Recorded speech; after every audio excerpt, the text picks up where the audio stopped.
The twin moons hung low in the alien sky.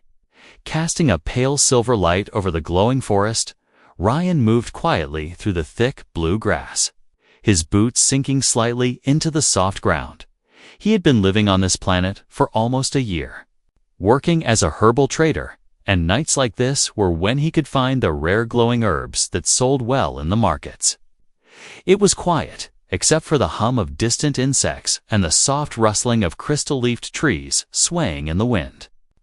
Ryan crouched down to pluck a herb from the soil, placing it into his satchel, when suddenly he froze. A sound cut through the night, high-pitched, trembling and filled with pain.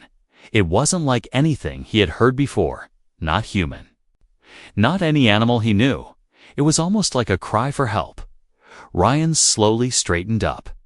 Scanning the trees, the sound came again, this time weaker. He hesitated for a moment. His instinct told him to leave it alone. On this planet, many things looked harmless, but could kill in seconds. Still, there was something in that cry of desperation that pulled at him. He followed the sound, moving deeper into the forest. The air grew cooler, the moonlight dimmer under the thick canopy. His footsteps were silent, but his heart beat faster. Finally, in a small clearing surrounded by glowing mushrooms, he saw it. The creature was small, no bigger than a medium-sized dog. Its fur shimmered silver under the moon, shifting slightly as if liquid ran beneath it. Two large, glowing blue eyes stared at him. Full of fear and pain, its left side was covered in strange burns, and its breathing was shallow. When Ryan stepped closer, the creature tried to drag itself away, but its legs trembled and gave out. For a moment, Ryan simply stared. It was beautiful. In a strange and otherworldly way, but clearly in trouble, he slowly crouched, speaking in a calm voice. "Easy. I'm not going to hurt you." The creature tilted its head, watching him. Then something strange happened. Ryan felt a flicker in his mind. Like a whisper without words, it was faint, but he knew it came from the creature. Ryan's instincts told him to back away, to let nature take its course. But he couldn't. Something about those eyes, the way they looked at him, felt almost human. He reached into his bag and pulled out a small bottle of water. He uncapped it and held it out. The creature hesitated. Then, with trembling movements, it crawled forward. Its nose touched the bottle, and it drank in slow, cautious sips. When it finished, it gave a low, almost grateful hum. Ryan sighed. "All right, little one. Let's get you out of here." He carefully lifted it, surprised at how light it was. Its body was warm, almost too warm, and he could feel its rapid heartbeat against his chest. For a second, he thought he felt another flicker in his mind, a faint image of a golden-eyed woman, but it was gone as quickly as it came. As he carried the creature back through the forest, Ryan kept glancing around. He couldn't shake the feeling that something or someone was watching. The glowing trees seemed to lean closer, and every rustle of leaves made him tighten his grip. The creature stayed quiet in his arms, only breathing in slow, uneven gasps when he reached his small wooden hut at the edge of the forest. He pushed the door open with his shoulder. Inside was simpler bed, a table, some shelves filled with jars of herbs, and a few tools. He placed the creature gently on the bed, lighting the small oil lamp beside it in the warm glow. The silver fur looked even more unreal, like starlight woven into a living body. Ryan took out his medkit, cleaning the burn wounds with soft cloths and applying a herbal paste. The creature flinched at first, but soon relaxed. Watching him with those large glowing eyes, every now and then, he thought he felt another small mental flicker, but too faint to understand. When he finished, Ryan sat back and exhaled. "There, you'll be all right now," he murmured. The creature blinked slowly, as if it understood. Then it curled up into a small ball, breathing more evenly. Outside, the wind carried faint, distant sounds like voices speaking in an alien language. Ryan frowned, Stepping to the window, he saw brief flashes of light between the trees, moving slowly but steadily. He didn't know why, but his gut told him they were looking for something. He glanced back at the sleeping creature, a strange unease forming in his chest. He had no idea what it was. But one thing was certain, this was no ordinary animal, and whatever it was, it just brought it into his home. The night deepened, and the alien voices faded. For now, all was quiet. Ryan leaned back in his chair, watching the creature sleep. He didn't know it yet, but his life had just crossed into a dangerous path, one that would pull him into a world of royalty, secrets, and choices he could never take back. Ryan woke before the first light touched the alien sky. The forest outside was quiet, only the faint hum of distant creatures breaking the silence. He turned his head toward the bed. The small silver-furred creature was still there, curled up like a ball, its fur faintly glowing in the dim light. For a moment, Ryan wondered if it had been a dream. But then it shifted slightly and gave a soft whimper. He leaned closer, checking the burns he had treated the night before. The herbal paste had darkened overnight, pulling out some of the heat from the wound. But the edges still looked raw. He reached for a small jar of fresh paste. Heating it over the tiny stove before gently applying it, the creature opened its eyes halfway. Watching him without moving, Ryan spoke softly, telling it that it was safe now, even though he had no idea if it understood his words. When he was done, he offered it a small bowl of water and a piece of dried fruit. It sniffed the water, drinking slowly, but ignored the fruit. Ryan chuckled. "Picky eater, huh?" The creature blinked slowly, almost as if answering him. Then something strange happened. He felt that flicker in his mind again. Stronger this time. It was not a word, not a picture, but an emotion, gratitude, mixed with a faint sadness. Ryan froze, staring at it. The moment passed quickly, and the creature lowered its head again. Ryan sat back, rubbing his temple, wondering if he was imagining things. He had heard of certain alien species with telepathic abilities, but never this small and never this beautiful. He went outside to check the traps he had set for small game. The air was crisp, and a faint mist rolled across the forest floor as he walked back toward the hut. He saw something that made him stop. Faint impressions in the grass near his door. They were not his footprints, nor from any animal he knew. They were too large and had a sharp, claw-like shape at the front. He looked around, scanning the trees. The forest seemed still, but he couldn't shake the feeling that eyes were watching him from somewhere unseen. Quickly, he stepped inside and locked the door. The creature lifted its head at the sound, its blue eyes following him closely. Ryan sat at the table, cleaning his knife. His mind kept drifting to the strange lights and voices he had heard last night. If those soldiers or whoever they were looking for this creature, he had just made himself part of a problem far bigger than he wanted. Yet when he looked at the fragile body on his bed, the idea of handing it over felt wrong. Hours passed, and the day grew warmer. The creature began to move around, testing its legs. It was still weak, but it managed to hop from the bed to the floor. Its fur caught the sunlight spilling through the small window, making it glow like molten silver. Ryan couldn't help but watch in quiet amazement. It padded over to him, sitting by his chair, and looked up. He reached down and stroked its head gently. The moment his hand touched its fur, another wave of feeling rushed into his mind. Trust, warmth, and something like a faint image of a tall figure with golden eyes. He pulled his hand back slowly, breathing out. "Who are you?" he whispered. The creature tilted its head, but said nothing.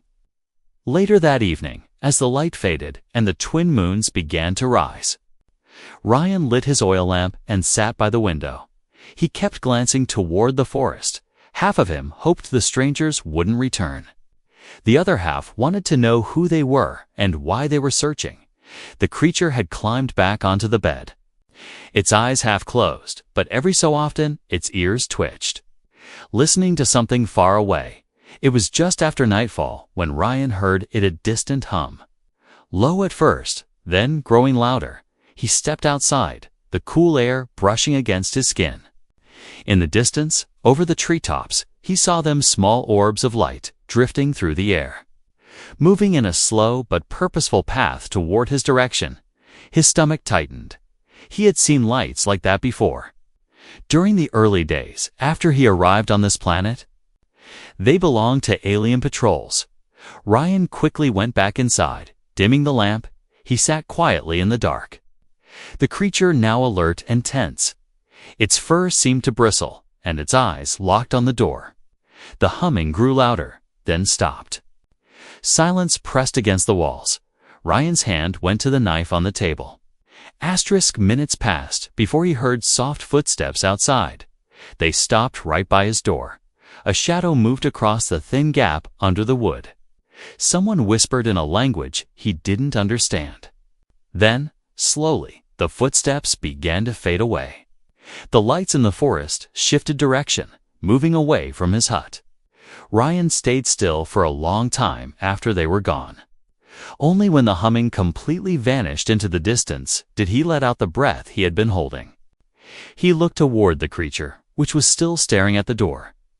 It finally relaxed, curling up again, but its eyes remained open. Ryan knew now that whatever he had taken in wasn't just rare, it was being hunted.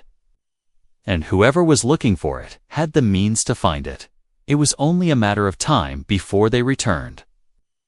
The morning light slipped through the cracks in the wooden walls. Ryan woke to the sound of gentle scratching. For a moment, he thought it was the wind against the hut. But when he sat up, he saw the small silver creature pawing softly at the door. Its blue eyes were bright now, more alert than before. It glanced back at him, almost as if asking to be let out. Ryan shook his head. "Not a good idea," he muttered. He still didn't know who was searching for it, but he was sure they hadn't given up. Even so, the creature continued to stare at the door. Its fur shimmered faintly in the morning light, and again. That strange flicker touched his mind, an image of the forest. Sunlight breaking through the canopy, and the sound of running water. He frowned. It was almost like it wanted him to follow, against his better judgment. He picked up his jacket and slung it over his shoulder. He opened the door slowly, scanning the area for signs of movement. The forest seemed calm. No lights, no voices, no clawed footprints this time. The creature stepped outside, moving slowly, but with purpose. Ryan followed at a short distance. They walked through tall grass, past trees with crystal blue leaves that swayed in the soft wind. The deeper they went, the more Ryan's senses sharpened. Every sound seemed louder, the rustle of leaves, the crunch of twigs underfoot. Somewhere far off, a bird-like cry echoed. The creature kept glancing back at him, making sure he stayed close. After a while, they reached a small stream. The water shimmered with faint green light, flowing over smooth black stones. The creature knelt to drink. But halfway through, it froze, its ears twitched, its fur rising slightly. Ryan felt it too, a shift in the air, the sudden absence of natural sounds. He turned slowly, scanning the trees. At first, he saw nothing. Then, from between the trunks, 3 figures emerged. Their armor was dark and segmented, with glowing red visors hiding their faces. They carried long rifles that hummed faintly. The one in front raised a hand, speaking in a clipped, alien tongue.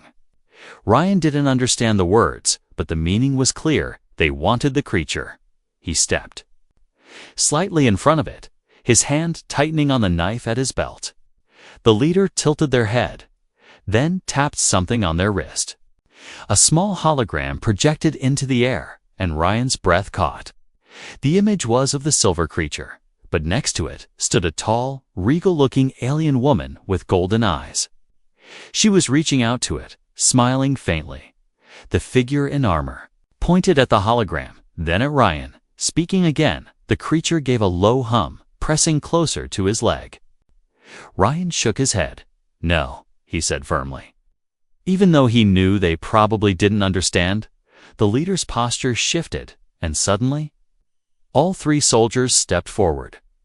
Ryan's grip tightened. His mind raced. He couldn't fight them head on, but maybe he could stall. He slowly stepped back toward the stream, making it look like he was retreating. The soldiers followed, their weapons still pointed at him in one quick motion. Ryan kicked a loose rock into the water. The splash was loud, and for just a second, it broke the soldiers' focus. The creature darted behind a cluster of rocks. Ryan turned and bolted toward the thicker part of the forest, hearing shouts behind him. Branches whipped against his face as he ran. The ground sloped upward, making every step harder. Behind him, the hum of rifles charging up echoed through the trees. A blast of energy sizzled past his shoulder, burning into the trunk of a tree. The creature kept pace surprisingly well, despite its injuries. Its movements were quick and fluid, almost like it had run these paths before. They broke into a small clearing, and Ryan spotted a fallen tree forming a natural bridge over a shallow ravine. Without thinking, he scooped the creature into his arms and dashed across. The old wood creaked but held his weight once on the other side. He shoved a large rock into place, blocking the narrow path. The soldiers appeared at the edge of the clearing seconds later, but instead of crossing, they stopped. One of them spoke into a small device on their wrist. Ryan could hear the faint static of a voice replying. Then, to his surprise, the soldiers turned and walked back into the forest. Ryan stood there breathing hard, sweat on his forehead. He knew they hadn't given up. This was only a test, a way to see how far he was willing to go. He glanced down at the creature in his arms. It was looking up at him, those blue eyes calm. Despite the chase, he set it down and it pressed its head lightly against his leg. They made their way back to the hut in silence. Ryan kept glancing over his shoulder. Half the forest now felt like enemy territory as they reached the clearing, near his home. A thought kept nagging at him: the hologram. The golden-eyed woman in it wasn't just important, she was royalty, and if this creature belonged to her, Ryan had just stepped into the kind of trouble you couldn't walk away from that night. As the wind moved softly through the trees and the moons climbed high, Ryan sat awake by the window. The creature slept peacefully on his bed, but he could not rest somewhere out there. Soldiers were reporting back to someone powerful, and sooner or later, they would return next time. He wasn't sure running would be enough. The following day was heavy with silence. The forest outside seemed to still. Even the usual hum of distant insects felt faint. Ryan worked quietly, preparing more of the healing paste for the creature. It was moving better now, its steps less shaky. But the burn still needed attention every so often. It would lift its head and stare toward the forest as if it could hear something far away. Ryan tried to push away the thoughts of the soldiers from the day before, but the image of the hologram kept coming back, the golden-eyed woman. Her hand reaching toward the silver creature that moment had burned into his mind. He didn't know why, but the sight of her had stirred something deep inside him. The sun was low in the sky when a faint hum began to rise again. Ryan froze. It wasn't the scattered movement of a patrol, it was deeper, heavier, like the engine of a larger ship. He stepped outside, scanning the tree line a moment later. The air shimmered above the open ground near his hut, and a sleek silver craft descended slowly, kicking up dust and grass in swirling patterns. The ramp lowered, and Ryan's heart pounded. Soldiers stepped out first, their armor gleaming under the fading light. But this time, they didn't advance. Instead, they stood at attention, forming a line. Then she appeared. Tall and graceful, her figure moved with calm authority. Her hair was the deep shade of midnight, catching the light in soft waves, and her golden eyes glowed faintly even in the dusk. She wore armor unlike the soldiers' lightweight, yet adorned with fine patterns that shimmered faintly. Around her neck was a small crystal pendant that pulsed with gentle light Ryan didn't need. To be told this was the woman from the hologram, the one who had been searching for the creature. She stepped forward slowly, her gaze sweeping over the small hut, the clearing, and finally landing on him. There was no aggression in her eyes, but there was weight, like she was measuring him silently. The creature, sensing her presence, emerged. From the hut, its blue eyes locked on hers, and it stopped. For a long moment, neither moved. Ryan expected it to run toward her, but instead, it turned and pressed itself against his leg. The woman's expression shifted slightly surprise. Maybe even confusion. "You have something that belongs to me," she said, her voice clear and live. Her voice clear and live. And lives clear, unslessed, my lies. It turned and Maves. "It presses," it said. It was, kested, severit, to abmeset, a wases, to recald. It does cald, my lies, to me, at sarikide, by we I wiv, prequid liet, it is an ka land. Me model kai sit go I sa sit da pika da sit da I sit and it look big it's a curita to miss bed as a tick and as sick I move sits up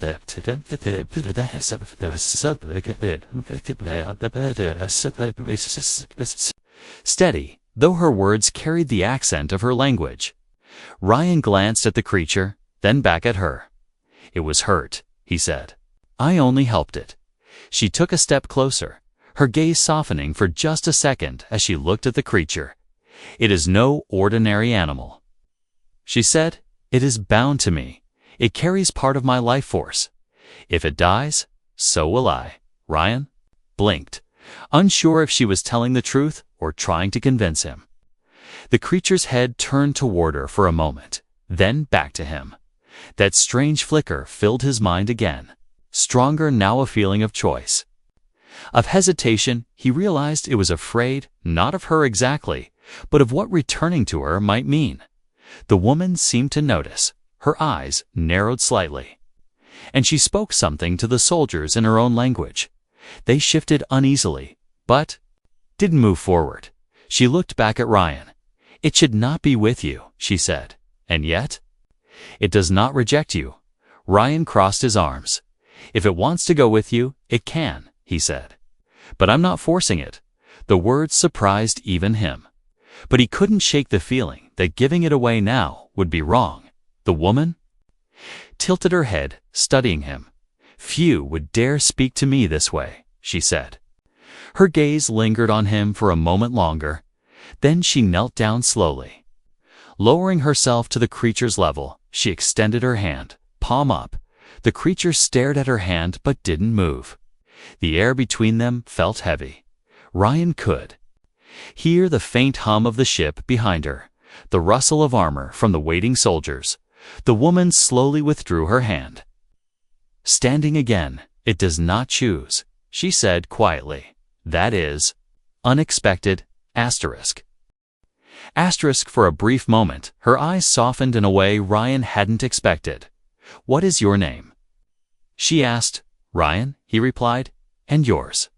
She straightened, her voice taking on a formal edge. "Lyra," she said.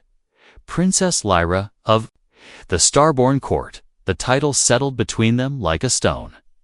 Ryan had never met royalty before, let alone defied one. She looked once more at the creature, then at him. "I will return," she said. "When I do, I hope it will have made its choice." With that, she turned and walked back toward the ship. The soldiers followed without a word. The hum of the engines rose, and within moments, the sleek craft lifted into the air. Disappearing into the darkening sky, Ryan stood there for a long while. The quiet of the forest settling back around him, he glanced down at the creature, which was still pressed against his leg. Its blue eyes met his, and in that silent look, he understood something important. It wasn't ready to leave. And maybe, just maybe, it never would be. 2 nights passed after the princess left. The forest seemed calm, but Ryan knew better. Calm on this planet was never real. It was the kind of stillness before a storm. The creature was healing well. Now, walking around the hut on its own, its burns had faded to pale marks, and its fur shone brighter than ever under the moonlight. Yet it still stayed close to him, as if afraid to be alone. Ryan had spent those days thinking about the princess's words, bound to her life force. If it was true, then keeping the creature might put both of them in danger. But something about the way it had stayed by him, even with her right there, made him believe that its bond had shifted somehow. Maybe it was. With both of them now, it was just before dawn when Ryan woke to the sound of movement outside. He sat up quickly, grabbing the knife from the table. The sound wasn't from the forest, it was footsteps on grass, slow and deliberate. He peeked through the small gap in the wooden shutters. Shadows moved between the trees, at least 6 figures. Their armor catching faint light. Ryan's stomach tightened. These weren't hunters or scouts, they were soldiers. And there was no princess with them this time. He could tell by the way they moved, quick and focused. They weren't here to talk. The creature sensed it too. Its ears twitched, and it slipped under the bed. Ryan whispered for it to stay quiet. He moved to the back door, thinking of slipping into the forest, but as soon as he opened it a crack, he froze to more soldiers stood there, blocking the way. One of them spoke sharply in their language, motioning for him to step outside. Ryan didn't move. The soldier raised his weapon. The red glow from the barrel lighting the narrow space between them. Ryan slowly raised his hands, stepping into the cool morning air. The leader of the group approached, tall and broad-shouldered, his armor marked with white stripes across the chest plate. He spoke in the same language, then switched to broken human speech. You give creature. Now his voice was flat, cold. Ryan's mind raced. It's injured, he said. It can't travel. The leader's visor tilted slightly. We carry, he replied, motioning to the hut. 2 soldiers started forward. Ryan stepped in front of the door. You're not taking it, he said. His voice was steady, but his pulse was racing. The soldiers paused, exchanging glances. The leader took a slow step closer, towering over him. It belongs to Princess, he said. You, not. Princess. Ryan didn't back down. Then let her come for it, he said. Not you. The leader's visor reflected the first light of dawn, making him look like a faceless shadow. The silence stretched for a few seconds, then he gave a short command. 2 soldiers moved fast. Trying to push past Ryan, he shoved one back and dodged the other. The first soldier swung the butt of his rifle toward him, catching his shoulder hard. Ryan staggered but didn't fall. He grabbed the nearest soldier's arm, twisting it sharply. The rifle clattered to the ground. The fight was fast and messy. Ryan wasn't trained like they were, but he moved with desperation. He ducked a strike, grabbed a fallen branch from the ground, and swung it hard into one soldier's helmet. The impact sent the soldier stumbling. Another aimed his weapon. But before he could fire, the creature darted out from under the bed. Its fur flared bright silver, blinding in the early light. The soldiers hesitated, and in that moment, Ron grabbed the creature and ran. He sprinted toward the tree line, his boots pounding against the ground. Blasts of energy hissed past him, striking trees and sending sparks into the air. The forest swallowed them quickly, twisting paths, hiding them from sight. Ryan didn't stop until his lungs burned. He crouched behind a fallen log, holding the creature close. It trembled slightly, but didn't try to run. They could still hear distant shouts, the soldiers sweeping the forest, searching. They stayed hidden until the sounds faded. Ryan finally let out the breath he'd been holding. The creature looked up at him, and in his mind came a clear flash of emotion, fear, but also determination. It didn't want to be caught. Not by them. Not now, when they made their way back. To the hut hours later, the clearing was empty. The soldiers were gone. But the marks in the dirt showed they had searched everything. Ryan knew they would return, probably with more.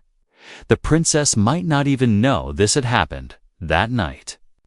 As the moons cast pale light over the forest, Ryan sat with the creature beside the dying fire. "If we're going to survive this," he said quietly, "we're going to have to be ready next time." The creature's eyes glowed faintly in the dark, and though it didn't speak, Ryan felt its silent agreement. The next morning was heavy with clouds. The air felt thick, and a strange stillness covered the forest. Ryan moved carefully through the clearing, checking for any sign that the soldiers had returned. The ground still bore their tracks from the day before, but no fresh ones. The creature followed him closely, its silver fur catching the dull light like a faint glow in the mist. He was gathering supplies when a low hum began to roll through the air.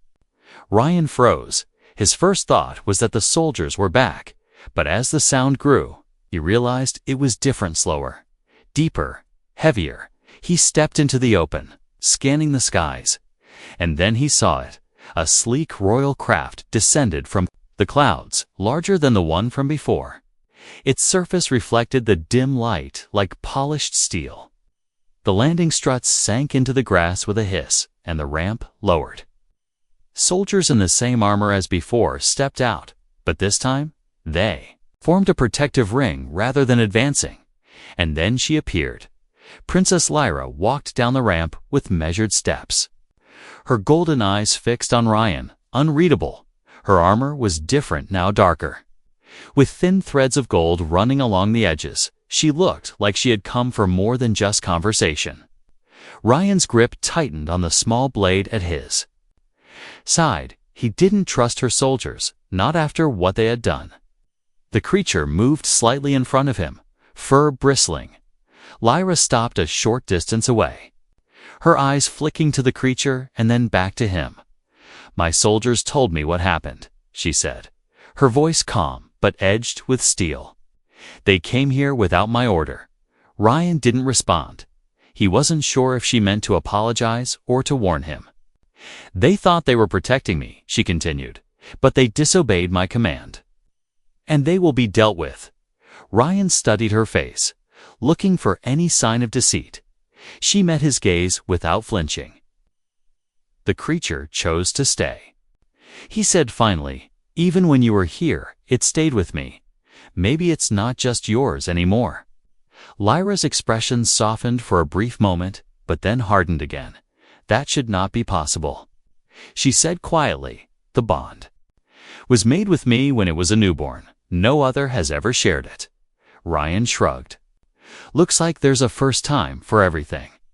The tension between them thickened. The soldiers behind her shifted slightly, their weapons resting at their sides but ready. Lyra took a slow step forward.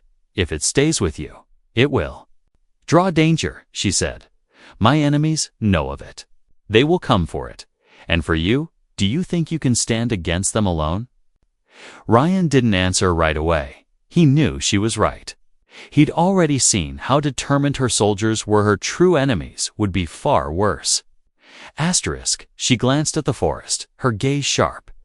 "There are eyes watching us even now," she said. "Not mine." Ryan felt the hairs on his neck rise. The creature gave a low hum, shifting closer to him. Lyra's voice lowered. "You don't have to trust me, but you need me." Ryan's jaw tightened. "And what do you want in return?" She didn't hesitate. "You keep it safe. You protect it as you have, and when the time comes, you bring it to me." He thought about it. Her tone wasn't commanding this time, was closer to a plea. The creature looked between them, and in his mind came a strange feeling.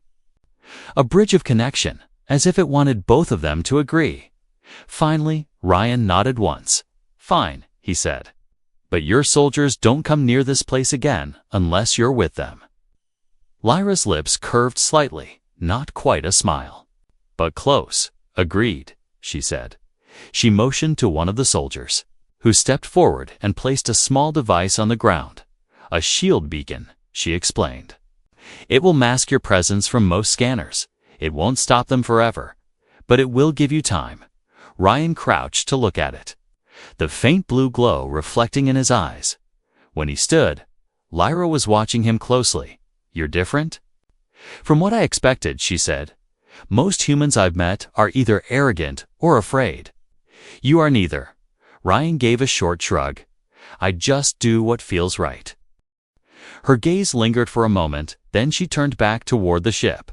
The soldiers followed, boarding in silence. The ramp began to rise, and the hum of the engines filled the air again. Before she stepped inside, she looked over her shoulder. Stay alive, Ryan, she said, for its sake. And for yours. The ship lifted into the clouds, disappearing into the gray. Ryan stood there for a while. The creature pressed against his leg. He glanced down at it. Looks like we've got a bigger fight coming, he murmured. The creature's blue eyes glowed faintly, and in his mind came a single, steady feeling readiness. 3 nights passed without a sign of trouble. The forest seemed to breathe in peace, the soft winds carrying only the sound of distant creatures. Ryan almost believed the shield beacon the princess had left would keep them hidden. But on the 4th night, the stillness shattered. It began with a low rumble in the distance, faint but growing. Ryan was sitting by the fire inside the hut, the creature curled beside him. When the sound deepened into the heavy thrum of engines, he rose quickly, stepping outside. The night sky was split by streaks of lightships descending fast, too fast to be friendly. The creature's fur bristled, and Ryan felt a sharp pulse in his mind, fear, urgent and bright. He grabbed his knife and the small rifle he kept for emergencies, but he knew they would be little against ships. His only chance was to run before they landed. He scooped the creature into his arms and dashed into the forest. The engines roared. Overhead, trees shaking as the first ships touched down in the clearing near his hut. Harsh lights swept through the trees, cutting across the darkness. Ryan moved fast. His boots silent on the damp earth, a loud crack split the air, and a tree beside him exploded in sparks and splinters. The enemy was armed with heavy rifles. He darted behind a large rock, his breath coming fast. The creature pressed against his chest, its eyes glowing fiercely. Then, through the chaos, another sound broke in the sharper, smoother hum of a familiar craft. Ryan looked up through the branches and saw it. The princess's ship, sleek and silver, descending like a blade from the clouds. It landed not far from where the enemy had touched down, and Lyra stepped out before the ramp even fully lowered. Her armor caught the moonlight, her golden eyes burning as she gave rapid orders to her soldiers. They formed a line, weapons raised. Ryan hesitated for only a moment before breaking from cover. He ran toward her, the creature in his arms. Enemy fire ripped through the air. Lyra saw him and shouted something he couldn't hear over the noise. But she moved forward, meeting him halfway. He reached her just as a blast struck the ground beside them, throwing dirt and sparks into the air. She grabbed his arm, steadying him. "Stay close," she said sharply. Her soldiers opened fire. Bright streaks of energy lighting the forest. The enemy pushed hard, their black armor blending into the shadows, but Lyra's forces held their ground. Ryan ducked behind a fallen tree, shielding the creature. He looked over at her, the way she moved through the fight, precise, controlled, dangerous. She wasn't just royalty, she was a warrior. A sudden flash to the right caught his eye. 2 enemy soldiers had broken through the line. Moving straight toward him, Ryan shifted the creature behind him and raised his rifle. The first shot went wide. The second hit one square in the chest plate, sending them crashing to the ground. The second soldier lunged, and Ryan swung the rifle like a club, knocking the weapon from their hands. A hard shove sent them stumbling back into the trees. The fight surged and broke in waves. blasts of light tearing through the dark. The creature's fur flared bright. Silver and Ryan felt something powerful through the band, a surge of will, a pulse like a warning. He glanced at it and saw its eyes fixed on a point beyond the fight. He followed its gaze and saw a tall figure in jagged black armor. Standing at the edge of the battle, even from a distance, he could feel the weight of its presence. Lyra saw it too, her expression sharpened. "Their commander," she said under her breath. Without hesitation, she moved toward them. Ryan followed. The commander stepped forward. Their voice a deep, distorted growl, speaking in a language Ryan didn't know. Lyra answered sharply, her tone like a blade. Whatever she said, it ended the talking fast. The commander raised their weapon, but Lyra was faster, her strike cut the rifle in half, and Ryan moved in, knocking the commander off balance. Together, they drove the enemy leader back. The moment the commander fell, the fight broke. The remaining enemy soldiers retreated quickly, their ships lifting into the sky. Within minutes, the forest was silent again. Ryan stood breathing hard. The creature pressed against his leg. Lyra wiped her blade on her armor, then looked at him. "You fought well," she said. He gave a small shrug. Didn't have much choice. The creature moved between them, its glowing blue eyes looking at her. Then at him. Ryan felt something warm in his mind, a connection linking the three of them. Lyra's gaze softened. "It seems the bond is not just mine anymore," she said quietly. They stood in the quiet clearing, the wreckage of the fight around them, for the first time. Ryan felt that maybe this wasn't just about protecting the creature anymore. Maybe it was about protecting each other.